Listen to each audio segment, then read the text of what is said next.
So we know you're a celebrity, but for everybody else, give us an introduction. Okay, I'm Greg Smith, the founder and CEO of Coral.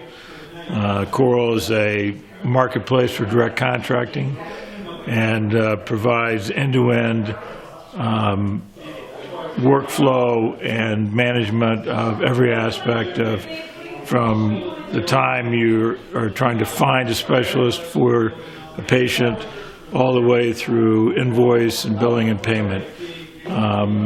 It's now in all 50 states. We have providers, and there's about 7,800 facilities, probably 60,000 doctors, and pretty much every specialty from earwax removal to liver transplant is available.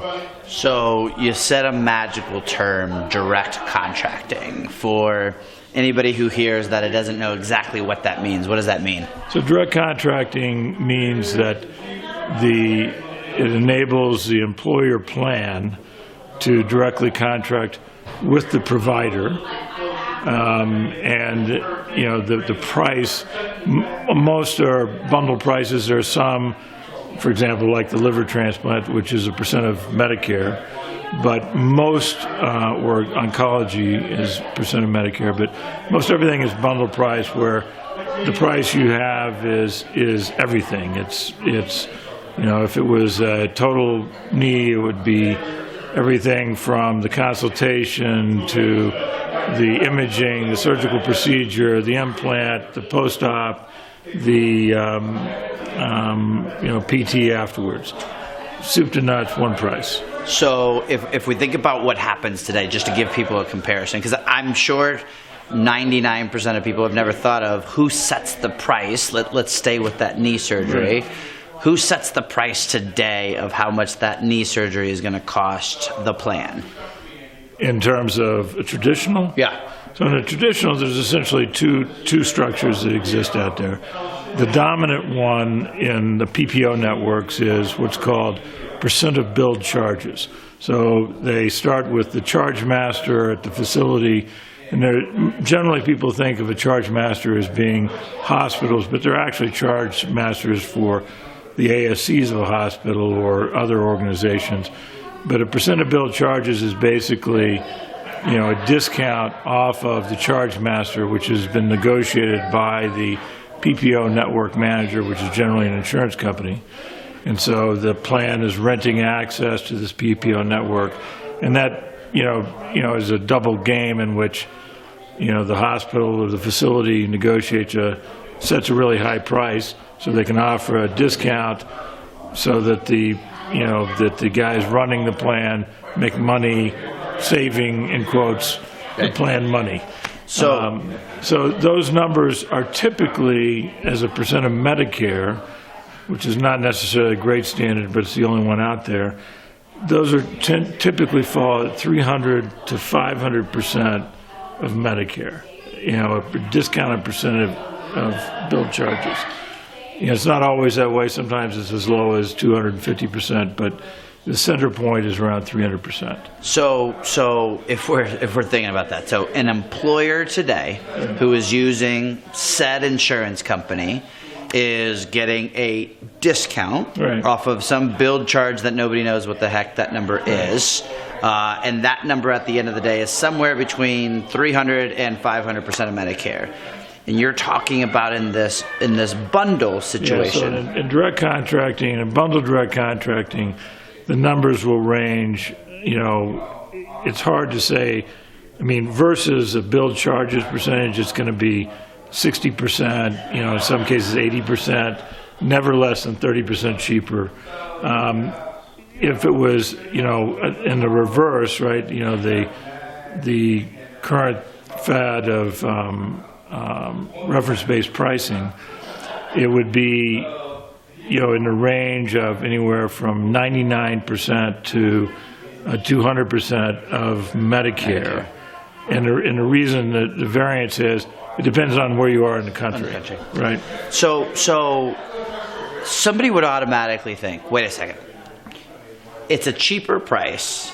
It has to be the people who graduated last in med school. Like, it has to be, you're sending me to the Cockroach Motel, they're going to give me a bottle of tequila for my anesthesia. It's the worst of the worst. Talk to me about the credentialing process and who makes up these people.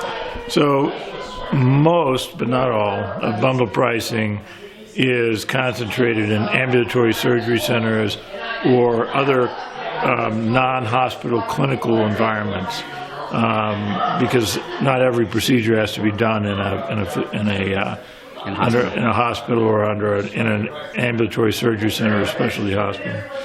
So the reality is this. So the organizations, the ASCs that offer bundle pricing have a number of attributes. One is they're, generally speaking, owned and controlled by the surgeons. And that means that all the employees are, employees of the organization.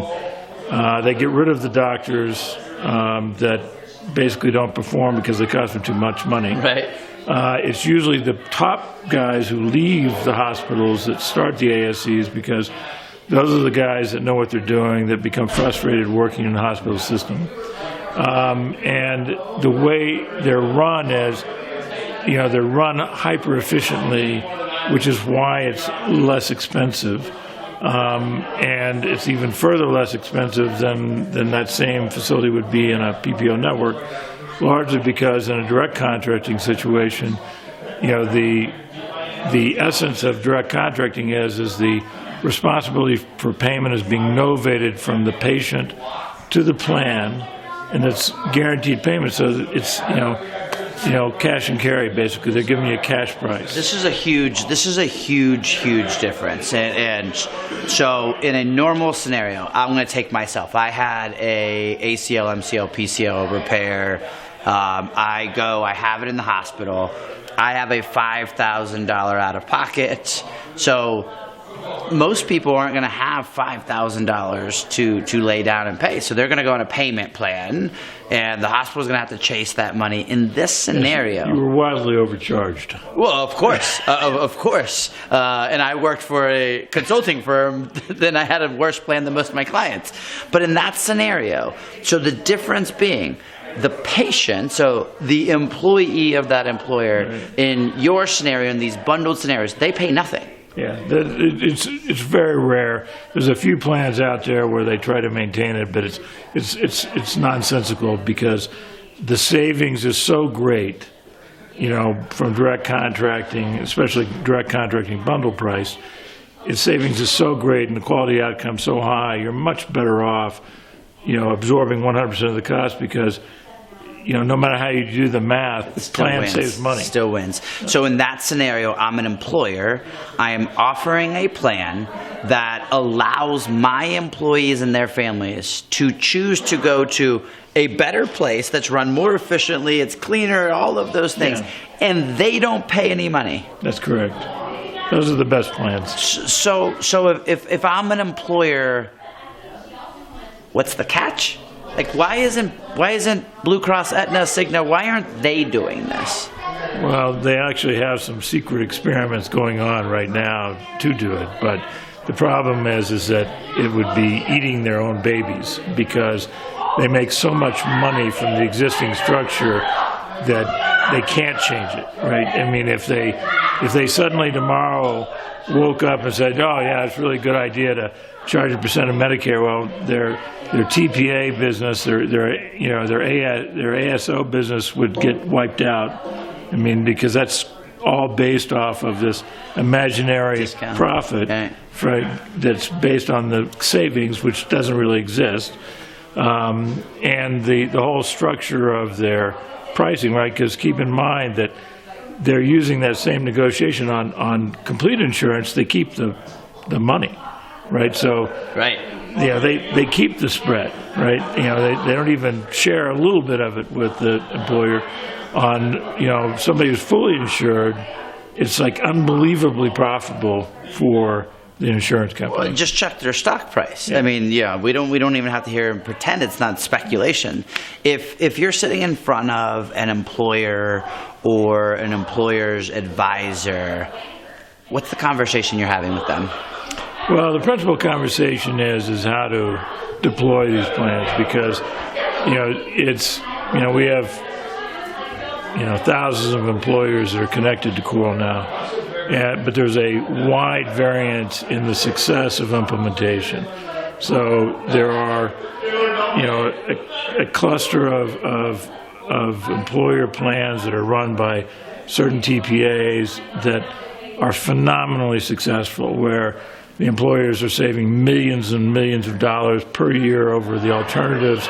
But the plan design is critical, because if the plan design doesn't, provide the incentive for the employee will hit the easy button and go where they know, even sometimes when it costs them money, which makes no sense, but they still do it.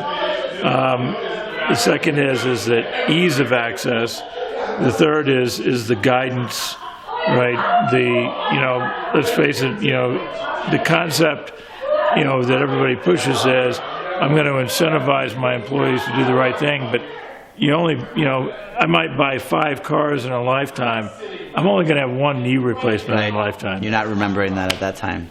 Yeah, so you have to provide the tools and the interaction to facilitate, because the incentive is very important, but you have to provide the tools, and you got to make sure there's success cases, because the most important sales tool is the employee. The water cooler talk. Yeah, that's like 90% of it, right?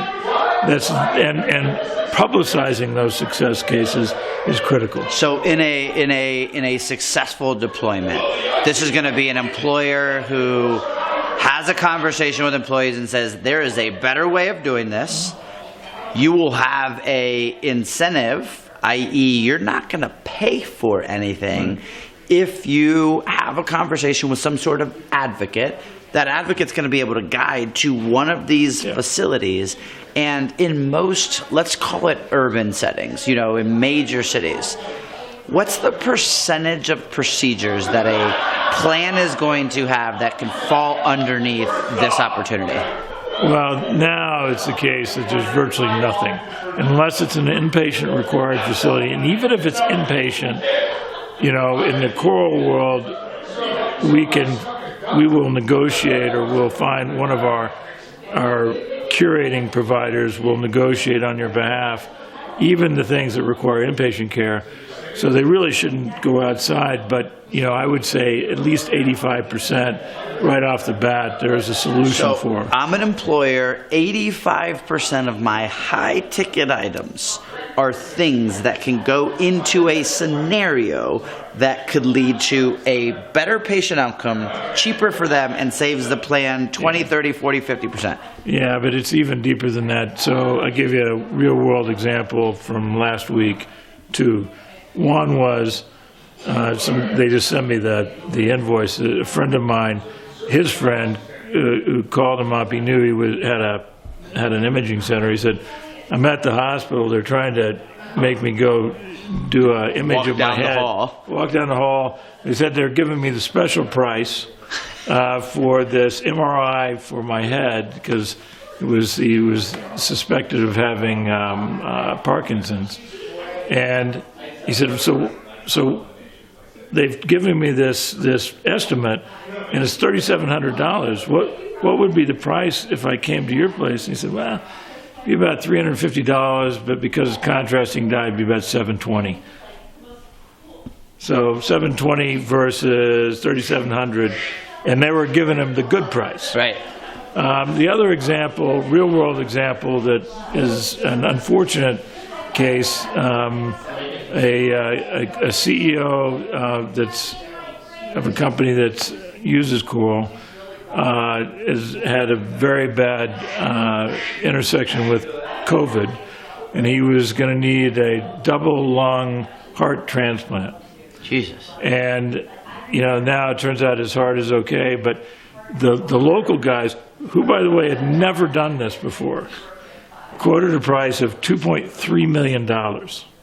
If it was just a double lung, it was $1.2 million. We arranged through a Carrot, which is on Coral, $350,000 is the current estimate. It may end up being about $380,000. But, even if it was $400,000, who cares, right? I mean, it's Almost $400,000. $1 million of And savings. it'll be done at the place in the United States that does more lung transplants than anywhere else in the United States. So recap. $1 million less. More than $1 million. At a place that does this routinely, Right. versus $1 million more at a place that had never done it before. Never done it before. So let's end with one thing. If you're giving somebody a have to, like you're saying, hey, that one thing that you have to start doing, or fact check this, or what's that one thing that you're telling an employer, an advisor, like just look at this, check this. What's that one thing? I'm not sure I understand the question. The one piece of advice. Well, the one piece of advice is that if I'm a self-insured employer and I am not having direct contracting as a major component of my plan, there's no point in being self-insured, because you're basically doing a wealth transfer from your firm to the insurance company. Awesome. Well, thank you. Thank you.